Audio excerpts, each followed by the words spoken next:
सेवक संघ हिंदू समाज का व्यायाम मतलब एक्सरसाइज है। हम कुछ नहीं करते, बहुत एकत्रित आ जाओ, अपने आप प्रोग्राम निकल आता है। क्या नहीं करते, सब दुनिया कर लेते हैं। उसका मैं अब यहां कुछ पढ़ूंगा नहीं, उसके बारे में बताऊंगा नहीं। लेकिन अहिल्या देवी ने वाटर मैनेजमेंट के लिए पूरे हिंदुस्तान में राष्ट्रीय दृष्टि से, काशी नहीं बद्रीनाथ केदारनाथ से लेकर रामेश्वर तक कुएं, बावड़ियां, कल्लोड़, कुंड सारे बनवाए। उसके ऊपर बाद में एक किताब भी निकली है। ये रिसर्च का विषय है। तब अकाल नहीं पड़ा उनके पूरे कार्यकाल में, एक बार भी अकाल क्यों नहीं पड़ा? कम पानी होते हुए भी उसने ये नहीं कहा कि मेरे पास पानी कम है ना, वहां पानी का निर्माण किया, ध्यान रहे। और फिर उसका शास्त्र होता है कंजर्वेशन ऑफ वाटर का। जहां भी कहीं गिरता है उसको बस किसी गड्ढे में डाल दीजिए, रोके रखो, तुरंत वाटर लेवल बढ़ जाता है। लेकिन रोके रखने की कला बड़ी सिंपल है, लेकिन उसमें हमारा ध्यान अभी नहीं जा रहा है। लेकिन जहां जहां जिन जिन लोगों ने ये प्रयोग किए वहां वहां ये संभव है। हिंदुस्तान को कहीं से पानी लाने की आवश्यकता नहीं। सबसे दरिद्र होने वाला क्षेत्र जो राजस्थान है, वहां भी अब धीरे धीरे पानी बह रहा है।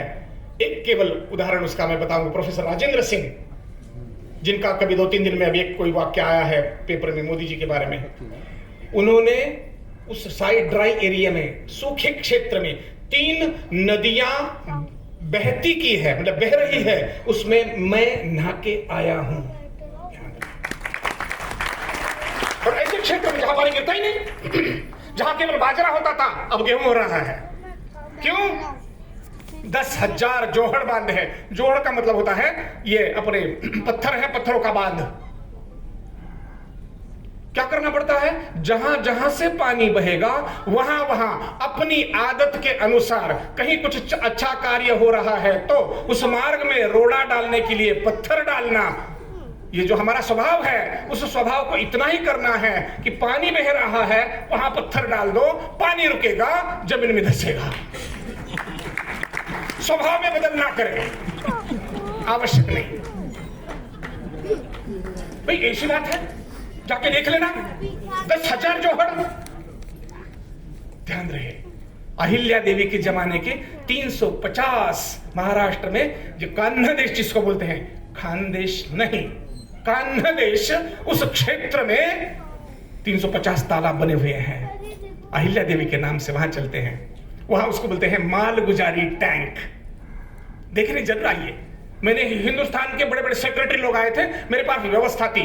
सेक्रेटरी और chief engineers of the states, all the states in India, उनकी 2-3 दिन की व्यवस्था थी। 3 और 4 जनवरी 2012 मैं वहां व्यवस्थापक था। उस क्षेत्र में उन बांधों पर हमारा काम चल रहा था।